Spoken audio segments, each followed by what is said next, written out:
Okay. All right. So I'm going to just show how to mix some colors and avoid um, mixing them into where your colors are on the palette into your wells, and what to do if some color gets in there. Um, when you're going back and forth, back and forth, back and forth quite a bit, um, that's going to happen. So that's unavoidable. Um, and that's just something to learn how to manage. Um, so what I'm going to do right now, we just ran through one of these, so I'm going to run through this again, and I'm going to go ahead and clear off one of my palette mixing wells. These larger areas on palettes are generally for mixing colors, whereas the smaller wells are for just holding your colors. And then, if you're using a palette paper or wax paper or whatever, just try to keep where your colors are away from where you're mixing, and then that way you won't get as much seepage between the two. So I just made a purple, and just making strange negative shapes just as a way of demoing. But what I'm going to do now is I'm going to make how about a nice yellow-green.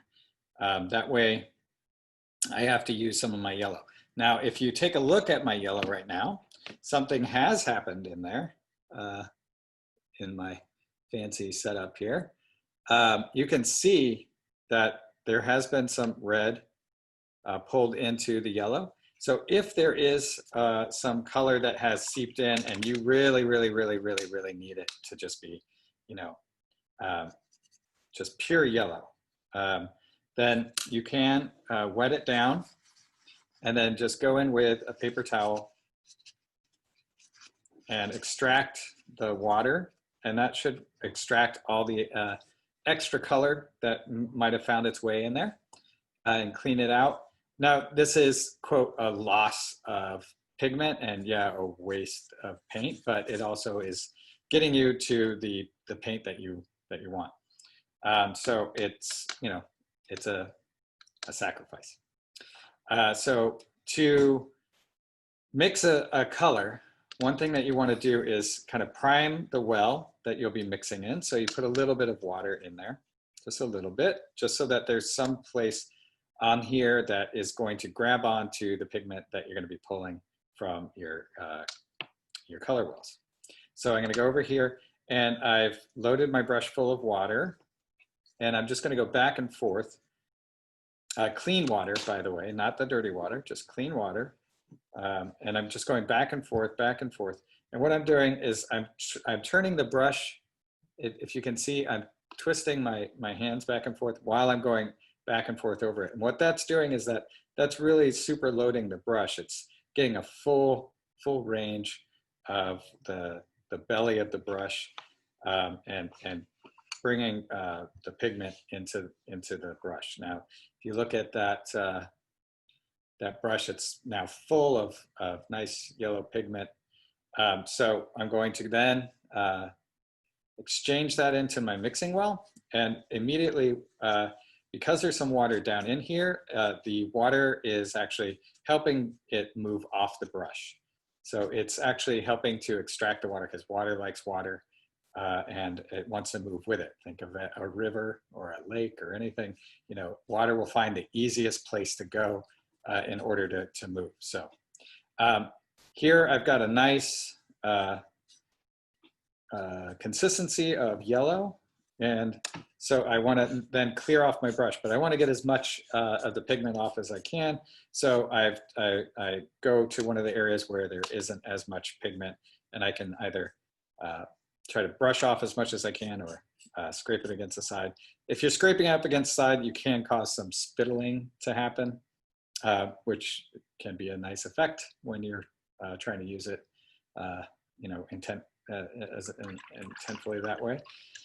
And intentionally that way. So here I'm going to go, and in my very dirty water, which I'm about to need to clean, I am going to then clear that out as much as possible. So I've washed out as much of the color as possible. And I'm scraping it against the side. Also notice turning in my fingers. When working with rounds, it's important to always be reinforcing the point of the round. And then I'm gonna grab some clean water. Let's see if I can get my magnifying glass in there. Clean water. And depending on what you're how much paint you're trying to get, you might want a really sopping wet brush. But for this, I'm gonna want a little, because I want a yellow green, I want less green, more yellow. So I'm gonna decrease the amount of water in my brush. And then I'm gonna go over here and in my Viridian, I'm just going to grab a little bit. So I'm just gonna go over it for a little bit. I have some green in my brush, and I'm going to bring that over, and I'm going to not put it right in the middle of my nice puddle of yellow here. What I'm going to do, I'm also realizing that I have a virtual background on, and green and virtual backgrounds don't get along. Okay, there we go. All right, now we can see green. All right, there we go. So I brought it over away from my puddle of yellow, and then I'm going to slowly incorporate it in. Until I get to the desired color. So because I want, and Viridian is a very, very powerful color. So it will overtake a green or a yellow pretty quickly. So look at how just that little bit of Viridian really took all that yellow and really changed its hue family over to green. Really started bringing it more over to the green area. So when you're loading your brush, you want to load your brush depends on what you want to do with it. If you want a lot of paint in there, you got to open up the belly of your brush by kind of pressing down a little bit, not on the tip, on the side, and opening up that belly. The belly of the brush, remember, is this area right next to the ferrule. It's the fat area of the brush. That's what holds all the water and all the pigment and carries it to the tip. So you got to push down a little bit, trying to open up that brush, and then you're going to, because this is a round, you're going to roll it again to reinforce that tip. All right, and now when you see that you can't get any more, that it just keeps on letting out as much paint as you're trying to put in it, that means that your brush is at capacity. So this is a very fully loaded brush, and this is a synthetic brush too, so it doesn't hold as much as like a sable or something. All right, so I'm gonna bring it over here. We're just gonna make some marks. I don't have anything intended here. I'm just kind of making some weird marks with creating some negative spaces. So you can see how, I'm gonna take this away because you can kind of see that maybe a little better. You can see how that is transferred out. Got a nice amount of paint coming off that brush. That brush was super loaded. And I can get a nice even application of that and find the shape I want here. And then what I'm gonna do is I'm gonna clean out that brush, and I'm gonna grab a little water, and I'm going to do a little gradation here at the bottom. So you start with water below where you want it to be, and then grab your paint, and then you want to bring that up to it. Now, what happens is when you apply paint on top of, or water, or even pigment, if you're not careful, if it's too wet, on top of a already pigmented area, you're going to get this kind of cutting in, this lifting that will happen. And I did that in there. Now, one way that I can kind of bring it back is I load up my brush full of the color, and then I have to kind of reinforce that color again because it's being kind of overtaken by the water. So,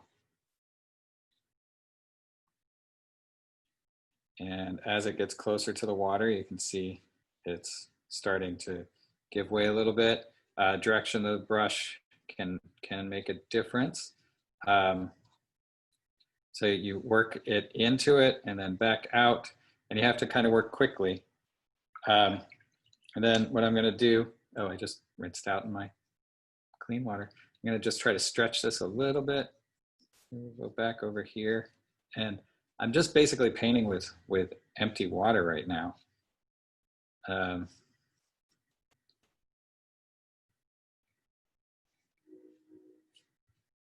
Make this into a G. I don't know, it's looking like a G to me. And then I'm going to come over here, I'm going to grab paint. Have it go off the side. And then one thing you can do is if you want to reinforce the actual shape, go to the edges, allow the edges to kind of hold the paint and be a crispy edge, and allow the water to pull it in towards the middle. And that will give you a nice fade sometimes. So there we go. That is how to kind of mix a color and load a brush and apply it to the paper and get a little bit of how to kind of manipulate that coverage. We're going to be getting more into layers and transparency and kind of building colors through transparency in the next section of the class. But for right now, hopefully this has proven helpful for how to mix a color. Now, now that I'm done with it, what do? Wash it out in my dirty water, kind of wipe off some excess, wash it off in my clean water, wipe off some excess. And if I'm done with that brush, I either set it somewhere where it's nice and safe and it doesn't bump up against anything, or I put it into a jar and let it stand up. Okay. All right. I hope that was helpful. More tips and stuff to come.